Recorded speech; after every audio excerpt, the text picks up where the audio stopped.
So I read an article the other day about a New York City couple who had a wedding, and they are now suing the venue for $5 million for ruining their wedding. It seems that everything went great and the dinner was fine, and then when the dance began, they told them that there was a noise restriction and had to turn their music down to a decibel that was just background music. Hi, I'm Bill. This is Creative License, and thanks again for being a part of my dog and pony show. My sponsors are very, very grateful that you reach out to them often. Electro Voice and Promo Only, DJ Event Planner, Disc Jockey News, DJ NTV, and of course my workshop, The Entertainment Experience. Why am I talking about this article? Well, I don't know about you, but I've run into this before. Being the DJ, being the entertainment, I know that when the entertainment begins, the entertainment has to be at a volume to motivate people to be a part of things. They need to hear what I'm doing. They need to be motivated to get up. I mean, you don't hear a song when you're driving home and you love it and you don't say, turn that down. No, it's turn it up, right? And then you find out from the facility that, oh, you're way too loud. We're getting complaints from people in the bar or in the hotel or whatever. So you're going to turn that music down.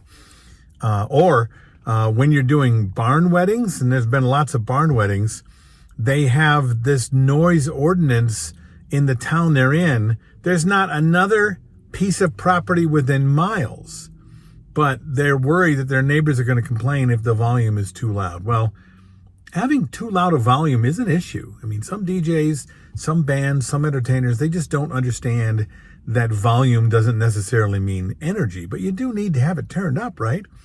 And what didn't happen at this wedding in New York is that, first of all, the couple didn't do their due diligence to find out whether or not there was going to be some kind of noise restriction.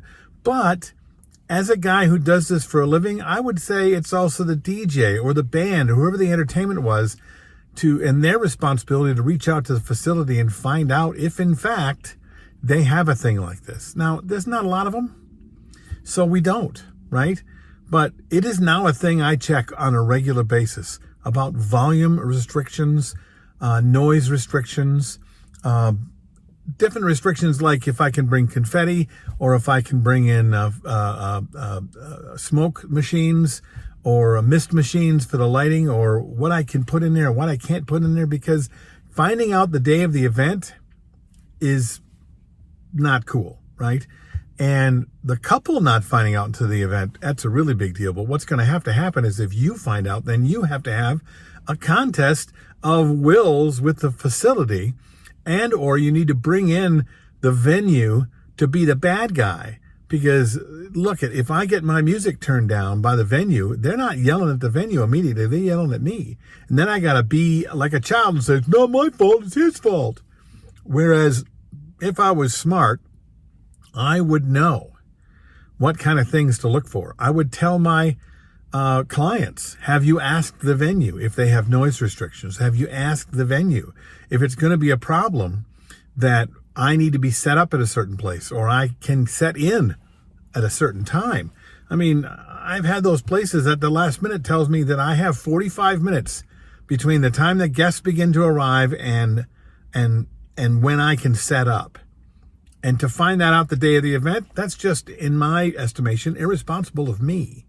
And I've learned these mistakes by making these mistakes. I've got my lesson learned. So what I'm trying to do is to put it out to you to not learn this lesson on the fly. Don't find it out about it at the wedding or the event or whatever. Do your due diligence and find out what the facility allows and what it doesn't. And then empower your client to get what they pay for, because I think that this New York City couple, they're going to get their money. It's a big lawsuit, but you know how it is. The entertainment doesn't play. What gets ruined? The wedding. What do you think of this?